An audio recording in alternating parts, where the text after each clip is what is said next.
Həmin orada subaylar vurub. Sonra nə xəstəsi olub, nə olub 80-ci ildə əvvəllərdən o dayandırılır. Amma kaşı neft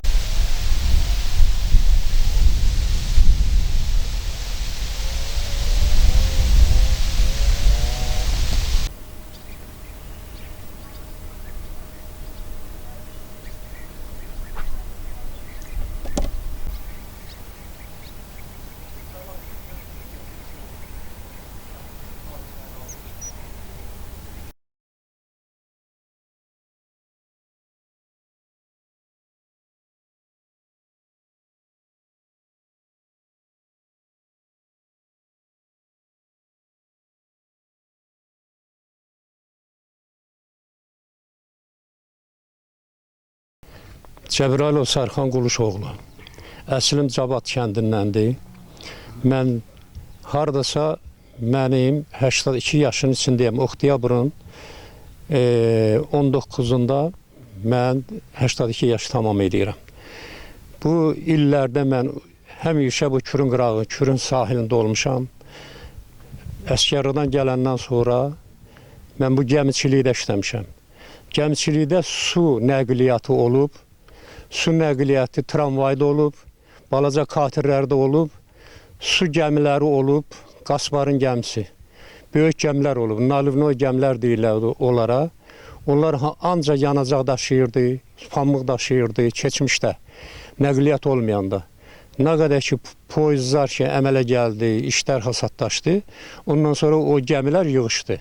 Gəmilərin dayanmaq yadı idarəsi burada idi, burada yadı Həsənov, Mirzə zad idi, nədir, uçaçqa naçaniki idi. Gəmilər gəlib həmişə buradan Kür sonra buranı qazdılar, sonra burada əmələ gəldi. Ancaq Kürün dayanacaq yeri oradan idi. Yaddan nədir, dayanacaq yeri Şamın yanında idi. Gedib orada tramvaylar, gəmilər, ondan sonra həyatlar danışırdı. Ancaq ondan qabaq, mən yaşımdan bəri, məsəl üçün, gördüyüm günlər, orada su iç idarəsi var. Orada o vaxtı Ruslar gəmiləri orada remont edirlərdi. Orada remont baza var idi. Ondan sonra da ki, bura qazılandan sonra bütün gəmilər başladı buradan işləməyə. Sonra tramvaylar ləğv oldu. Tramvay da yəni avtobus idi. Hər tərəfli bu tərəfdən gedirdi, məsələn, Kolar, Surra. Gəlirdi, dayanırdı burada Şamın yanında. Bu yuxarı da gedəndə Kürdəmir tərəfə Mollakəndə qədər gedirdi.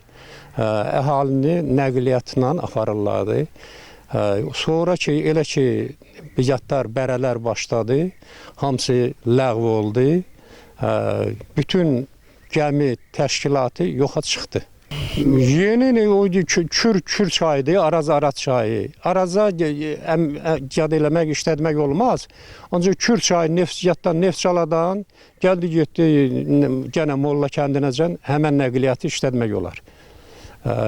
Balaca xatirlərdir ki, məsəl üçün, əhalinin gəzməyinə, ondan sonra nətər deyirlər, havasını dəyişməyinə mümkündür. Belə işlər hamısı olar.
Ağayev Vafiq Abdulxaliqoğlu, Sabirabad şəhər sakini. Demək, biz görürük ki, öz başlanğıcını Türkiyə Respublikası ərazisindən alan iki böyük çay, həm Araz çayı, həm Kür çayı Sabirabad ərazisində birləşirlər. Və ona görə də bu ərazi Suqovuşan adlanır. Azərbaycanın həm nəqliyyat vasitəçiliyində, həm də kənd təsərrüfatının inkişafında Kür-Araz çaylarının böyük əhəmiyyəti var. Xüsusən də Kür çayı nəqliyyat vasitəsi kimi həmişə bu yaxınlara qədər istifadə olunub. Mənim özümün yadıma gəlir ki, vaxtilə Neftçaladan ta Kürdəmir rayonunun Mollakənd kəndinə qədər olan ərazilərdə iri gəmilərlə yük daşınırdı. Neft daşıyırdılar, pambıq daşıyırdılar və s. Taxta şalban eyni zamanda. Və bundan başqa su trolleybusları var idi ki, bu su trolleybusları vasitəsilə Kürün sol sahilindən sağ sahilinə, sağ sahilindən sol sahilinə insanları keçirdirdilər. Eyni zamanda ta Neftçaladan tutmuş Mollakəndə qədər də o su tramvayları vasitəsilə insanların turist kimi gəzintisini də təşkil edirdilər. Çox təəssüflər olsun ki, 90-cı illərdən başlayaraq, xüsusən də erməni təcavüzü nəticəsində bu əlaqələr kəsildi. Bu günlərdə yoxdur. Ancaq biz baxanda görürük ki, biraz dərindən düşünsək, deyə bilərik ki, bu ərazilər Allahın, təbiətin insanlara bəxşişidir.